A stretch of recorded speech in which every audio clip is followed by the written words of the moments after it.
Hello friends, welcome to on support Matt YouTube channel. आज हम science की पहली क्लास लेकर के आपके सामने उपस्थित हुए हैं। ठीक है, जो हमारा 10th क्लास का विज्ञान है आज हम आपको पढ़ाएंगे। ठीक है, इसका जो चैप्टर नंबर हमारा पहला है प्रकाश, परावर्तन तथा उसका अपवर्तन। प्रकाश क्या आता है, ठीक है, प्रकाश क्या होता है आपको इस वीडियो में समझाया जाएगा। इसके जो न्यूमेरिकल वो आपको सोल्व करवाए जाएंगे, इसके जो आर्टिकल हैं वो भी आपको सोल्व करवाए जाएंगे। ठीक है, इससे पहले आपको बता दें, यदि आप हमारे चैनल पर नए हैं तो चैनल को भी सब्सक्राइब कर लीजिए, बेल आइकन प्रेस कीजिए ताकि अगली जो वीडियो आए उसका नोटिफिकेशन आपको आसानी से प्राप्त हो जाए। ठीक है, और अपने दोस्त तक शेयर कीजिए ताकि उन बच्चों के लिए भी ये वीडियो यूजफुल बन जाए। ठीक है, क्योंकि ये जो हमारी पहली वीडियो है, इस वीडियो में हम बेस से लेकर के चलेंगे यानी कि बिल्कुल बेसिक तरीके से आपको पढ़ाया जाएगा। ठीक है, समझाया जाएगा, अच्छी तरीके से आपको पढ़ाया जाएगा। तो हम आपको बताते हैं कि प्रकाश क्या होता है।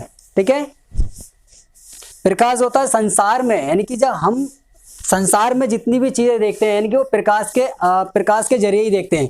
पहले आर्टिकल में बोला है हम इस प्रकाश में अपने चारों ओर अनेक प्रकार की वस्तुएं देखते हैं। ठीक है, वस्तुएं देखते हैं। यदि किसी अंधेरे कमरे में हम कुछ समय भी देखने में असमर्थ हैं, ठीक है, कमरे को प्रकाशित करने पर वो वस्तुएं हमें दिखाई देने लगती हैं। तो ये क्या कारण है, यानी कि अगर हम बंद कमरा है और अंधेरा है, उस कमरे में जब हम प्रवेश करते हैं तो उसके अंदर हमें कुछ भी दिखाई नहीं देता। यदि रोशनी अगर हमने कर दी जाए या लाइट ऑन कर दी हमने उसके अंदर जाकर के, तो हमें वस्तुएं दिखाई देने लगती हैं। क्या कारण है, ठीक है, तो इसका कारण आपको समझाया जाएगा। ठीक है, जो वह क्या है जो वस्तुओं को दृश्यमान बनाता है। दिन के समय सूर्य का प्रकाश वस्तुओं को देखने में हमारी सहायता करता है। ठीक है, कोई वस्तु उस पर पड़ने वाले प्रकाश का परिवर्तित करती है। यह परावर्तित प्रकाश जब हमारी आंखों में प्रवेश करता है तो वस्तुएं हमें दिखाई देने लगती हैं। जैसे कि मान लिया ये हमारा क्या है, एक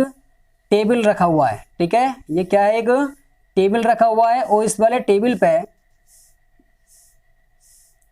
एक बॉल रखी है। क्या रखी है, एक बॉल रखी है बच्चों। ठीक है, ये हमारे बंद कमरा यानी कि अंधेरा है, उस पर लाइट नहीं है उसके कमरे में, और हम यहाँ से प्रवेश करते हैं कि हमें ये दिखाई देगी, बिल्कुल भी दिखाई नहीं देगी। जब तक हम अपने कमरे में जाकर के लाइट ऑन नहीं करेंगे तो हमारी आंखों से ये बॉल दिखाई नहीं देगी। क्या कारण है ये, ठीक है, वो कारण क्या है, जब हम लाइट ऑन करेंगे तो इसकी जो लाइट है वो क्या करेगी, हमारे बॉल पर पड़ेगी। क्या पड़ेगी, बॉल पर पड़ेगी। जो बॉल की जो परावर्तित होगी प्रकाश की लाइट, वो हमारी कहाँ आएगी बच्चों, आंखों पर आएगी, जो इस वजह से हमें बॉल दिखाई देनी स्टार्ट हो जाएगी। यही कारण है कि दिन में जो होती सूर्य की जो लाइट है, ठीक है, सूर्य की लाइट उस वस्तु पे पड़ती है जो हम वस्तुओं को देखना चाहते हैं। वस्तुओं पे पड़ने के बाद वो हमारा परावर्तित होकर के किरणें हमारी आंखों में प्रवेश करती हैं। इसी वजह से प्रकाश की वजह से हमें वो वस्तुएं दिखाई देनी आरंभ हो जाती हैं, यानी कि प्रारंभ हो जाती हैं। ठीक है, यही कारण है कि हमें वस्तुएं दिखाई देने स्टार्ट हो जाती हैं। ये होता है प्रकाश, समझ गए होंगे। अब हम इसका आर्टिकल पहला उठाएंगे। इसका पहला आर्टिकल क्या है, प्रकाश का परावर्तन क्या होता है। प्रकाश का परावर्तन लिख लीजिए। देखो, आप कॉपी और पेन लेकर के बैठ जाइए, क्योंकि हम जो बोलने वाले हैं आपको लिखना है और जो समझाना है वो आपको अच्छे तरीके से समझना है। देखिए, इसमें क्या होता है, प्रकाश का परावर्तन। जब यहां हेडिंग है हमारा प्रकाश का परावर्तन, तो यहां लिखेंगे जब प्रकाश किसी चिकने तल पर पड़ता है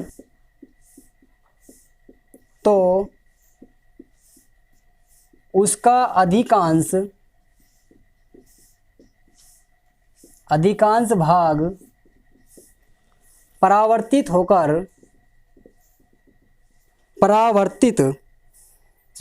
होकर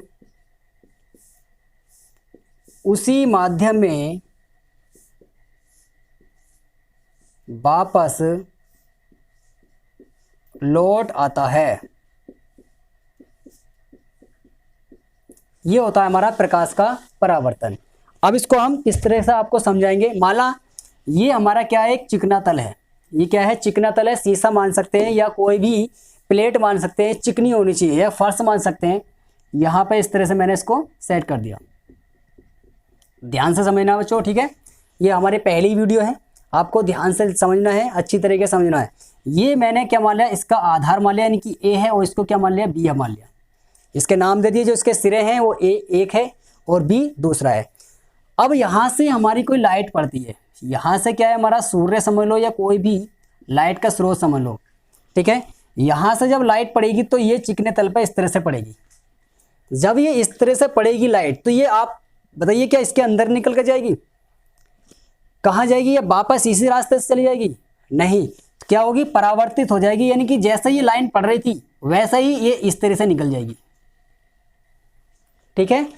वह जिस तरह से हमारी ये लाइट पड़ रही थी वो चिकने तल पर टकराने के बाद उसी माध्यम में चली जाएगी वापस, लेकिन उसी मार्ग में नहीं जाएगी, दूसरे मार्ग से, ठीक है, चली जाएगी, बाहर निकल जाएगी। यहां से जब ये किरण चली थी तो उस टाइम इस किरण का नाम क्या था हमारा, आपतित किरण।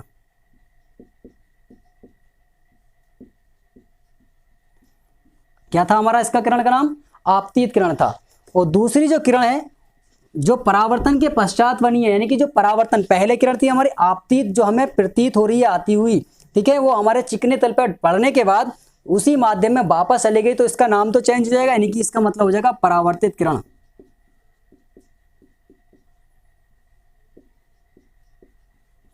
इसका क्या हो गया बच्चों, परावर्तित किरण बन गया।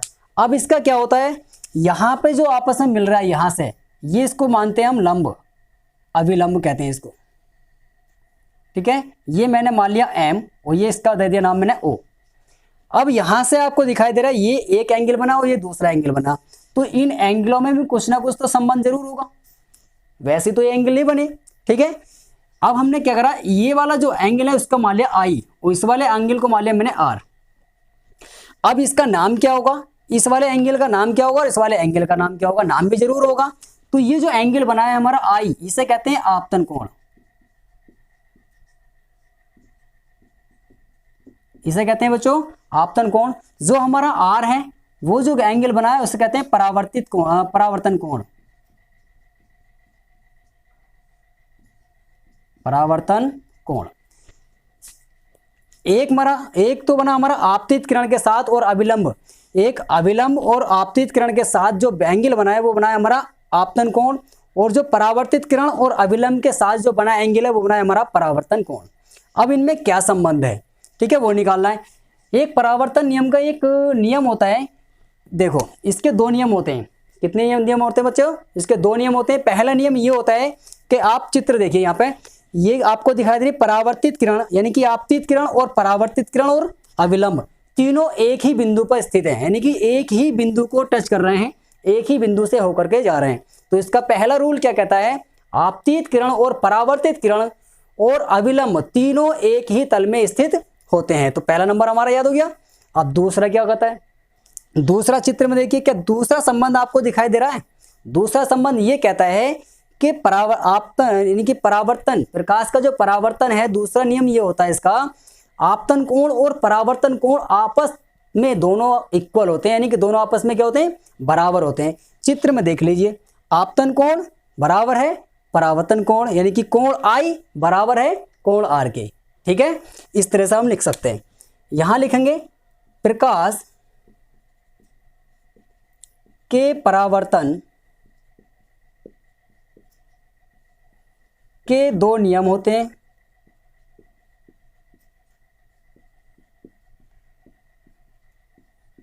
प्रकाश के परावर्तन के दो नियम होते हैं। पहला नियम क्या होता है बच्चों, पहला नियम आपको बताया कि आपतित किरण, आपतित किरण कोमा परावर्तित किरण,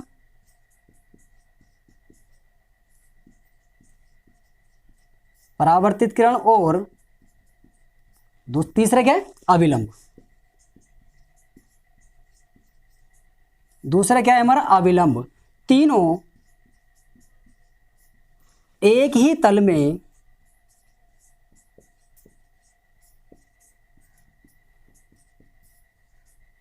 स्थित होते हैं, ठीक है। तीनों एक ही तल में स्थित होते हैं, आपतित किरण, परावर्तित किरण और अविलंब। कहां पे स्थित हो रहे हैं, ऊपर हो रहे हैं। इसी प्रकार से दूसरा नियम क्या कहता है हमारा, दूसरा नियम ये कहता है आपतन कोण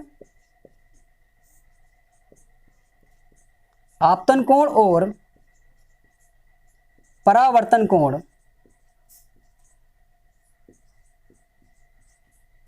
आपतन कोण और परावर्तन कोण दोनों आपस में बराबर होते हैं। ये हमारा दूसरा नियम कहता है, अर्थात कोण आई बराबर होगा कोण आर के। ये कहलाता है हमारा दूसरा नियम प्रकाश के परावर्तन का। ओके, अब हम यहाँ पे क्या लिखने वाले हैं, मैंने लिखा कोण आई बराबर है कोण आर के, तो ये कहते हैं हम आपतन कोण,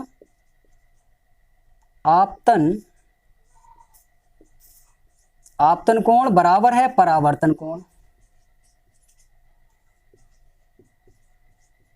परावर्तन कोण। अर्थात यहां से वैल्यू रख ली मैंने, इसको रख लो P और इसको रख लो क्या Q, तो जो कोण बन रहा है कोण POM बराबर होगा QOM के। ये तो हो गया हमारा आपतन कोण, ये हो गया हमारा परावर्तन कोण। ये कहलाता है प्रकाश का परावर्तन। ठीक है बच्चों, इस तरह से हम इसको क्वेश्चन को सोल्व कर सकते हैं। इस पर जो डिपेंड जो हमारे न्यूमेरिकल आएंगे उसको हम सोल्व करेंगे।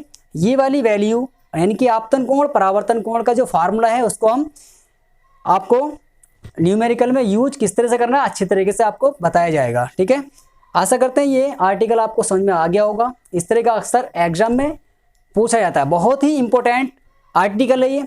हर साल हर वर्ष इस तरह का क्वेश्चन इस आर्टिकल पर एक ना एक क्वेश्चन 100% पूछा जाता है। ठीक है, चलिए आशा करते हैं ये वीडियो आपको अच्छी तरीके से समझ में आ गई होगी और ये आर्टिकल आपको अच्छी तरीके से समझ में आ गया होगा। और आप इसको आर्टिकल को स्वयं कर करके देखना है, तभी आपको समझ में आएगा, तभी पढ़ने का मतलब होता है। इसका मतलब ये नहीं होती आपने वीडियो देख ली और वीडियो से हमें पूरा समझ में आ गया तो आप कॉपी या पेन उठा करके ना देखें या किताब में ना देखें और आप स्वयं करके ना देखें, तो ऐसा भी कुछ नहीं है। आपको स्वयं करना होगा, अच्छी तरीके से समझना होगा, तभी आप एग्जाम में कर सकते हो। ठीक है, चलिए इसी उत्साह के साथ नेक्स्ट वीडियो मिलते हैं। Best of luck.